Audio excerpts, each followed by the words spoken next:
జై శ్రీరామ్. అందరికీ నమస్కారం. మన హిందూ ధర్మశాస్త్రాల ప్రకారం ప్రతి ఒక్కరి గుమ్మం ముందు తప్పనిసరిగా తులసి మొక్క ఉండాల్సిందే. తులసి మొక్కలో ముక్కోటి దేవతలు కొలువై ఉంటారు. తులసి కోటలో దీపం వెలిగిస్తే 33 కోట్ల మంది దేవతలకు దీపారాధన చేసినంత పుణ్య ఫలితం దక్కుతుంది. తులసి కోటలో దీపం పెట్టే ఆడవాళ్ళు తప్పనిసరిగా కొన్ని నియమాలు పాటించాలి. అప్పుడు మాత్రమే సంపూర్ణ లక్ష్మి కటాక్షం కలుగుతుంది. తులసి మొక్క ఉంటే ఎలాంటి శుభ ఫలితాలు కలుగుతాయి? ఏ సమయంలో తులసి కోటలో దీపం వెలిగించాలి? తులసి మొక్క ఏ దిశలో ఉండాలి? పూర్వీకుల నుండి ఆనవాయితీ లేని వారు తులసి మొక్కకు పూజించుకోవచ్చా? ఇలాంటి ఎన్నో విషయాల గురించి ఈ వీడియోలో తెలుసుకుందాం. ముందుగా ఈ వీడియోకి ఒక లైక్ కొట్టి మా ఛానల్ని సబ్స్క్రైబ్ చేసుకోండి. లైక్ కొట్టడం మాత్రం అసలు మర్చిపోకండి. అలాగే జై శ్రీరామ్ అని కామెంట్ చేయండి. తులసి మొక్కను ఎవరైతే పూజిస్తారో అలాంటి ఇళ్లలో లక్ష్మీదేవి తిష్ట వేసుకుంటుంది. అలాంటి ఇళ్లలో ధనానికి లోటు లేకుండా ఇల్లంతా కనక వర్షంతో నిండిపోతుంది. వాస్తు ప్రకారం కూడా ఇంటి ముందు తులసి మొక్క ఉంటే మన ఇంటికి చాలా మంచి జరుగుతుంది. పెళ్ళైన ఆడవారు ప్రతిరోజు ఉదయం స్నానం చేసిన తర్వాత తులసి మొక్కకు నీళ్లు పోసి తులసి మొక్క చుట్టూ 5 ప్రదక్షిణాలు చేస్తే ఆడవారికి దీర్ఘ సుమంగళి ప్రాప్తి సిద్ధిస్తుంది. తన భర్త ఆయుస్సు పెరుగుతుంది. అలాగే తులసి కోటలో దీపారాధన చేస్తే విపరీతమైన ధనం చేకూరుతుంది. తులసి కోటలో ప్రతిరోజు దీపం వెలిగించలేని వారు లక్ష్మీదేవికి ప్రీతికరమైన ప్రతి శుక్రవారం నాడు తులసి కోటలో దీపం వెలిగిస్తే మీ కుటుంబం అంతా ఆయురారోగ్యాలతో అష్టైశ్వర్యాలతో జీవిస్తారు. అయితే తులసి కోటలో దీపం వెలిగించేవారు తప్పనిసరిగా కొన్ని నియమాలు పాటించాలి. ఎప్పుడు పడితే అప్పుడు తులసి కోటలో దీపం వెలిగించకూడదు. లేదంటే లక్ష్మీదేవికి కోపం వస్తుంది.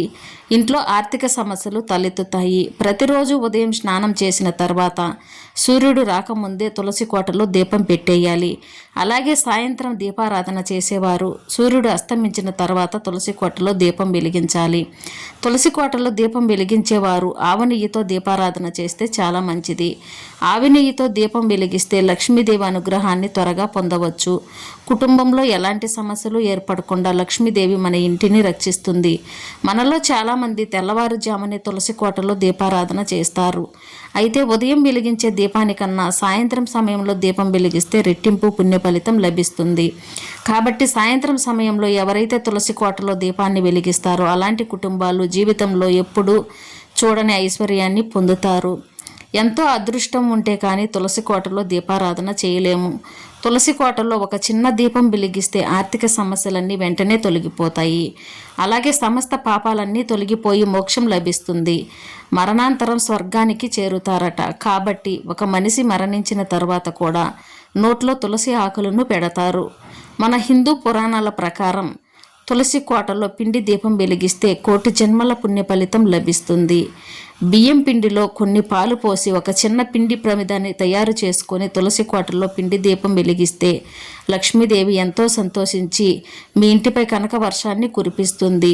మన హిందూ ధర్మశాస్త్రాల ప్రకారం ప్రతి ఆదివారం రోజున శ్రీ మహావిష్ణువు కోసం తులసి మాత ఉపవాసం ఉంటుంది. కాబట్టి ఆదివారం రోజున మాత్రం తులసిని పూజించకూడదు. తులసి ముందు దీపారాధన చేయకూడదు. తులసి దళాలను కోయకూడదు. కనీసం తులసి చెట్టును ముట్టుకోకూడదు. ఆదివారం తులసికి నీరు పోసిన తులసి కోటలో దీపారాధన చేసిన తులసి మాత తన ఉపవాసాన్ని విరమించుకుంటుంది. కాబట్టి తెలిసి తెలియక కూడా ఇలాంటి తప్పులను మనం చేయకూడదు.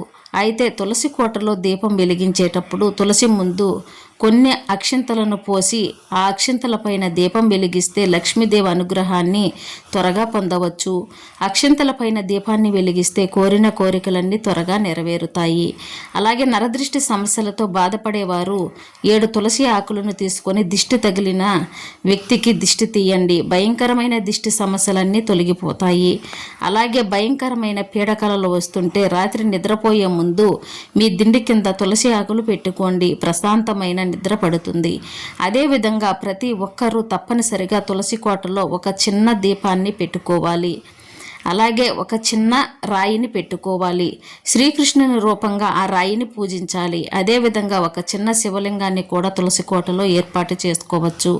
తులసి కోటలో ఇతర మొక్కలను పెంచకూడదు. ఒక్క తులసి మొక్క మాత్రమే తులసి కోటలో ఉండాలి. ఇక తులసి మొక్కకు వచ్చే విత్తనాలు ఎప్పటికప్పుడు కత్తిరించేయాలి. తులసి మొక్కకు ఎక్కువగా విత్తనాలు ఉండకూడదు.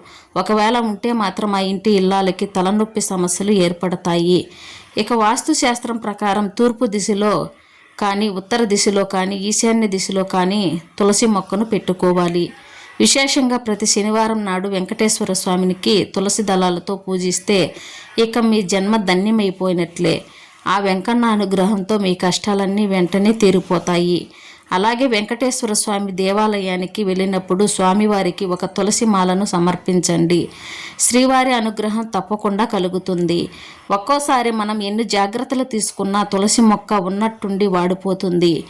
పూజించే తులసి మొక్క వాడిపోతే మీ ఇంట్లోకి దుష్టశక్తులు ప్రవేశించాయని అర్థం. అదేవిధంగా మీ కుటుంబంలో సమస్యలు రాబోతున్నాయని అర్థం. ఇక ఇంట్లో దీపారాధన చేసేటప్పుడు పూజ కోసం తులసి దళాలను కొయ్యాలంటే మగవారు మాత్రమే తులసి ఆకులను కొయ్యాలి.